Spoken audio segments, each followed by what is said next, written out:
చెప్పడానికి ఖచ్చితంగా వాళ్ళకి ఇబ్బంది అయినప్పుడు ఇన్వాల్వ్మెంట్ అవుతాం.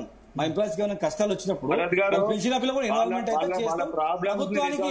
అయితే ప్రభుత్వానికి కూడా ఉద్దేశం ఉంది. దాని గురించే వాళ్ళు సీనియర్ ఆఫీసర్స్ ని వేసి వారు డైరెక్ట్ గా ముఖ్యమంత్రి గారితో మాట్లాడి ఇష్యూస్ ని రిజాల్వ్ చేస్తారు. ఇంతకుముందు వారే చెప్పి రేపు 4 గంటలకు వారిని రమ్మని చెప్పి కూడా టైం ఇవ్వడం జరిగింది. 100% ప్రతి ఒక్క దాన్ని కూడా రిజాల్వ్ చేసే ఉద్దేశంలోనే ప్రభుత్వం ఉంది. ముఖ్యమంత్రి గారు వారికి కేవలం చెప్పింది ఒక బాధ ఆవేదన తోటి వాళ్ళు కూడా గవర్నమెంట్ లో ఒక పార్ట్, వారే మెయిన్ సిస్టమ్. సో మన కుటుంబంలో ఉన్న సమస్యలు అర్థం చేసుకోవాలని చెప్పి వారికి విజ్ఞప్తి మటుకు చేయడం జరిగింది. ఇప్పుడు జీ తెలుగు వేదికగా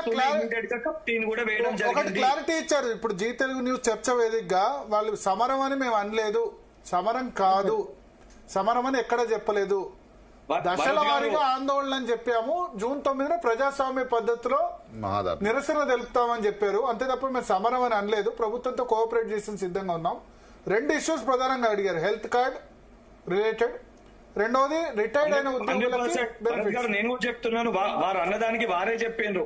1-2 పత్రికల్లో ఎక్కడన్నా మాట్లాడినప్పుడు సరే అన్నప్పుడు దాన్ని రాసే పద్ధతిలో అది వేరే రకంగా వచ్చినప్పుడు దాన్ని ముఖ్యమంత్రి గారు ఒక బాధలు ఆవేదనతో ఎన్నిసార్లు నేను మాట్లాడినా ఎందుకు ఇటువంటి విషయాలు వస్తున్నాయని ఒక ఆవేదనతోటి వారు మాట్లాడారు తప్ప వారు కూడా ఎందుకో కుటుంబ పెద్దగా కుటుంబ సభ్యుల పైన వారు ఉన్న పరిస్థితిని అర్థం చేసుకోమని మాట్లాడారు తప్ప వాళ్ళపైన కోపంతో లేదా ఇంకా వేరే ఉద్దేశంతో వారు మాట్లాడలేదు. భరత్ గారు ఆ ఉద్దేశం వారికి ఉంది కాబట్టి ఇమీడియట్ గా సీనియర్ ఐఏఎస్ ఆఫీసర్లతో ఒక కమిటీని వేసి సంప్రదింపులు జరిపి మంత్రుల కమిటీ ఉండగా మళ్ళీ ఎందుకు అధికారుల కమిటీ అంటారు? శ్రీనివాస్ గౌడ్ గారు ఒక పాయింట్ రైజ్ చేశారు, ఆల్రెడీ మంత్రుల కమిటీ ఉంది కదా, మళ్ళీ అధికారుల కమిటీ ఉంది, ఈ అధికారులు పోయి మళ్ళా మంత్రికి చెప్పడేంది, అంతా చుట్టూ తిరిగేలా ఉంది. డైరెక్ట్ గా మంత్రుల కమిటీని దాంతో కదా అంటారు.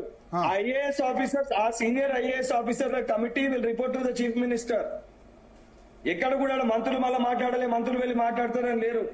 ఆ కమిటీ రిపోర్ట్ తీసుకొని ఆ కమిటీ రిపోర్ట్ బేస్ చేసుకొని ఇస్తామని, ఎందుకంటే ముగ్గురు కలిసి సరే కూర్చోవడము సరే వేరేదైనా ఆలస్యం ఎందుకు ఇమ్మీడియట్ గా రిజాల్వ్ చేయాలని చెప్పి కంప్లీట్ గా ఐఏఎస్ ఆఫీసర్స్ ని ఇదే టాస్క్ పైన పెట్టడం జరిగింది. ఓకేనా అంటే మీకు ఇప్పుడు మంత్రుల కమిటీ ఓకేనా, ఐఏఎస్ అధికారుల కమిటీ? ఎవరైనా వారం రోజులు అన్ని సమస్యలు పరిష్కారం చేస్తున్నారు. ఇప్పుడు స్పష్టమైన ఆదేశాలు ఇచ్చిండ్రు ఆఫీసర్స్ కమిటీ ద్వారా, 7 రోజుల సమయం ఇచ్చిండ్రు. అది కౌంట్ డౌన్ స్టార్ట్ అయిపోయింది. సంతోషంగా ఉన్నాం, చాలా సంతోషంగా ఉన్నాం. ముఖ్యమంత్రి గారు కూడా కృతజ్ఞతలు చెప్తున్నాం అన్నారు. చెప్పండి. ముఖ్యమంత్రి గారికి ఇలా వాస్తవానికి మాకు మార్నింగ్ మాకు న్యూస్ ఏంటంటే మేము కూడా చెప్పాం, మరి ఇలా మంత్రులు చాలా బిజీ ఉన్నట్టున్నారు, వాళ్ళైతే రాలేని పరిస్థితి. వాళ్ళు 3 మంత్రులు కలవడానికే దాదాపు 7-8 నెలలు అవుతుంది. మరి వీళ్ళు ఎప్పుడు కలుస్తారు, ఎప్పుడు సమస్యలు పరిష్కరిస్తే ఇలా మేము ప్రెస్ మీట్ లో కూడా మేము అదే చెప్పాం.